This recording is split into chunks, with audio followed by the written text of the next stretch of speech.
Hi friends, good morning. আমি অনিন্দিতা। আর দেখো, এখন তো সবাই রান্নাঘরে কাটানোর সময় তো সবাই রয়েছে রান্নাঘরে, যেহেতু সবাই স্কুল যাবে, তাদের অফিস হচ্ছে, তারা অফিসে যাবে, আমার হাজব্যান্ড স্কুল যাবে, তো রান্না বসতে ইচ্ছা। আর বর্ষাকাল তো পুরো ভরপুর লেভেলে চলছে, মানে 1 মাস ধরে কন্টিনিউ, 1 মাস আপ হয়ে গেছে। আর বর্ষাকাল মানেই কিন্তু একটা মাছের কথা মনে পড়ে, সেটা হচ্ছে ইলিশ মাছ। আর বর্ষাকাল পরে ইলিশ মাছ কি না খাওয়া হয়? তো আজকে আমার রান্না হচ্ছে ইলিশ মাছ। তো ইলিশ মাছ একটু করে ভাজা চলছে। আর দেখতে পাচ্ছি এটা লাস্টবার। আর অলরেডি এটা আমি একটু করে ভেজে নিয়েছি। আর এখানে দেখো, সর্ষেতে টেস্ট করা হয়ে গেছে। আর অ্যাকচুয়ালি সর্ষে টেস্ট করার পর ছেঁকে নিয়ে খাওয়াটা বেশি ভালো।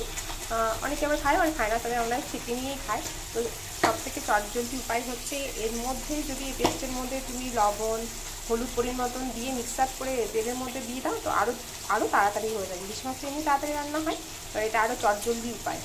দেখো, এখানে পরিমাণ মতন দিয়ে দিয়েছি আমি হলুদ আর লবণ, আর কয়েকটা নিয়ে নিয়েছি গোটা লঙ্কা, এটা আমি তেলে দিয়ে দেবো। আর এর সঙ্গে পেস্ট করা হয়ে গেছে। একটু ঝাল ঝাল করে বেশি ভালো লাগে খেতে। আর দেখো, ওই কড়াই তেলে আমি দিয়ে দেবো এখন কালো জিরে ফোড়ন, একটু ভালো লাগে। অলরেডি আমি কালো জিরে দিয়ে ফেলেছি।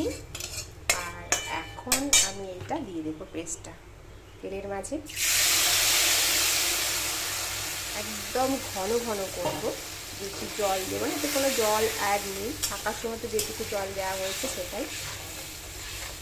এটা খেতে আমার মেয়ে, আমার হাজব্যান্ড ভীষণ ভালোবাসে একটু গ্রেভি গ্রেভি খেতে। আমার আবার একটু এতটা বেশি গ্রেভি পছন্দ না।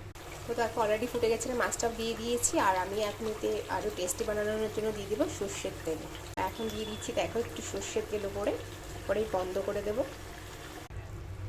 তো অলরেডি আমার পুরো সর্ষে ইলিশ আর কি কমপ্লিট হয়ে গেছে, পুরো গ্রেভি গ্রেভি, অনেকটা তেল ইলিশের মতন আর কি। তবু তেল ইলিশে কি আরও ঝোলটা একটু কম হয়, বাট একটু তাও গ্রেভি হয়ে গেছে আর কি। তো বর্ষার দিনে ইলিশ মাছ দিয়ে ভাত খেতে বা ইলিশ দিয়ে খিচুড়ি খেতে তো অসাধারণ লাগে। তো আমি তোমাদের চটজলদি একটু উপায় মানে করে দেখালাম, তোমরা ট্রাই করে দেখো।